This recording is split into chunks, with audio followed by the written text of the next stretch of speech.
a group of health officials in the United Kingdom. So these are government officials. They are now claiming that milk produced by transgender women, so biological men, with the help of drugs, of course, is just as good for babies as natural female breast milk. The leaked letter from the University of Sussex Hospital's NHS Trust insists the term they need to use, we have to use, they say, human milk. And it's meant to be gender neutral and says that milk from trans women is, quote, comparable to that produced following the birth of a baby. Joining me now to discuss this, someone I know who is as passionate about this issue as me, a former Liberal MP, Nicolle Flint. Well, I mean, this let's remember, was the first hospital really to go out there and use the term chest feeders. Nicolle, what do you make of this? Peta, this is beyond belief. I genuinely do not understand how these doctors are allowed to be doing this and who has allowed them to do it. They're giving biological men a range of drugs so that they can chest feed newborn babies. So essentially, the medical profession and these individuals are experimenting on babies.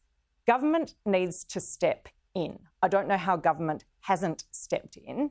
And if we go back to first principles, and as our viewers know, I don't often quote the United Nations, but they have declarations and conventions on the protection of children.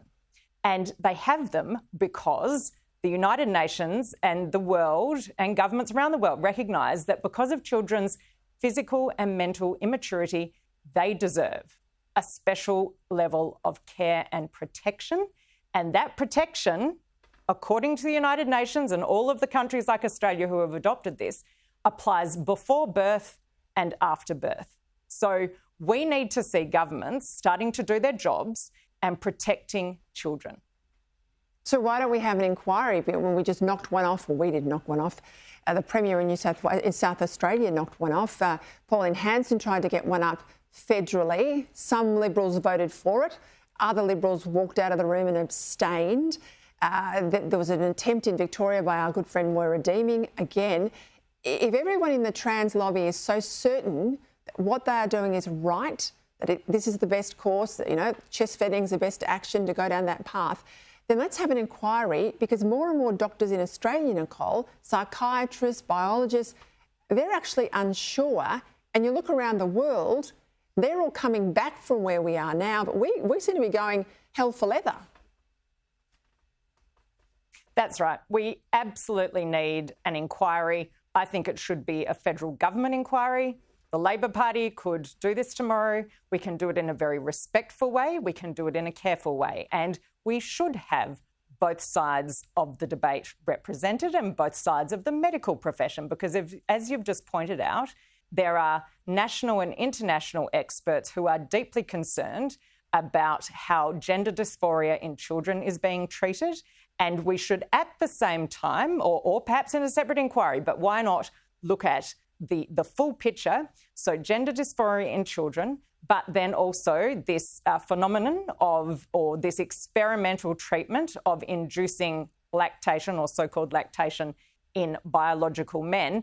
And Peta, I would also say, has anybody, or I would ask and put into such an inquiry, has anyone done a study on the impact of unborn babies born to transgender men who are biologically female, take a range of medications to turn themselves or attempt to turn themselves into men, and then carry a baby?